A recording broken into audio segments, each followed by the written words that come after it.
Hello friends, kitchen magic with Monali या चॅनलमध्ये मनापासून स्वागत आहे. आज आपण पारंपरिक मऊ गोड आणि खूपच स्वादिष्ट गोड दशमी बनवणार आहेत. ही दशमी डब्यासाठी, प्रवासासाठी किंवा नाश्त्यासाठी मुलांना आवडणारी एकदम परफेक्ट आहे. चला तर मग सुरुवात करूया.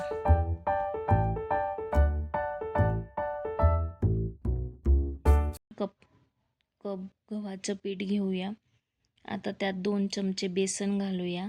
तेल, चिमूटभर मीठ, छान सुगंधासाठी थोडीशी वेलची पावडर.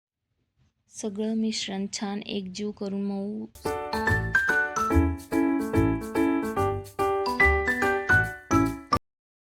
मी 1 तास आधी गूळ पाण्यात भिजत ठेवला होता. आता हे गुळाचं पाणी गाळून हळूहळू पिठात घालूया. तुम्ही याला चालू जर करायचं असेल तर गरम पाणी थोडं गॅसवर ठेवून गरम पाण्यात गूळ मिक्स करू शकतात तुम्ही.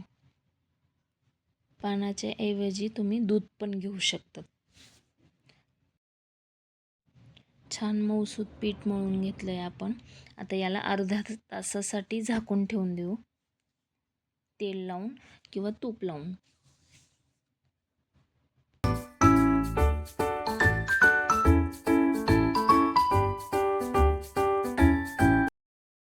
अर्धा तास झालाय, बघू शकतात तुम्ही. पीठ छान सॉफ्ट आहे. त्याला थोडंसं परत तूप किंवा तेल लावून मळून घेऊया 2-3 सेकंद आणि लाट.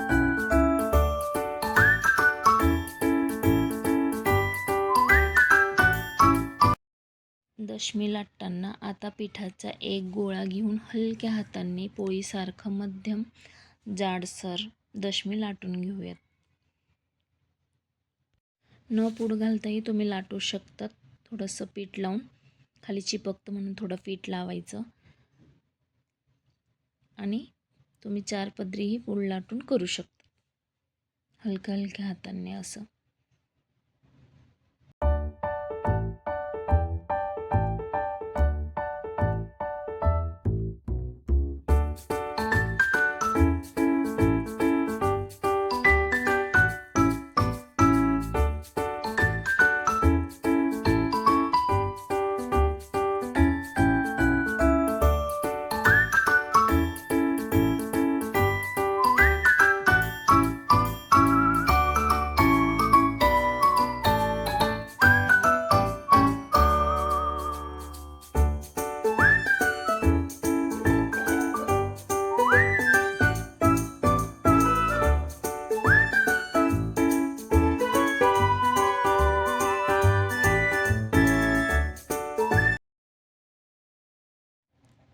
गरम ताव्यावर दशमी टाकूया. एका बाजूने हलकी भाजली की पलटूया.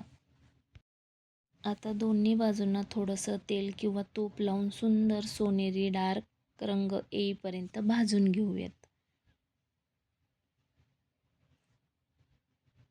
अशा प्रकारे सगळ्या गोड दशम्या तयार करून घेऊयात आपण.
पहा, आपल्या मऊ खमंग आणि गोड दशम्या तयार आहेत. या दशम्या तुम्ही सुकी बटाट्याची भाजी, कोणतीही चटणी, लोणचं किंवा घरच्या घरी तूप लावून खाऊ शकतात. प्रवासासाठी डब्यासाठी खूप छान आहे. नाश्त्यासाठी एक उत्तम पर्याय आहे. एकदा नक्की करून बघा. चव तुम्हाला नक्की आवडेल.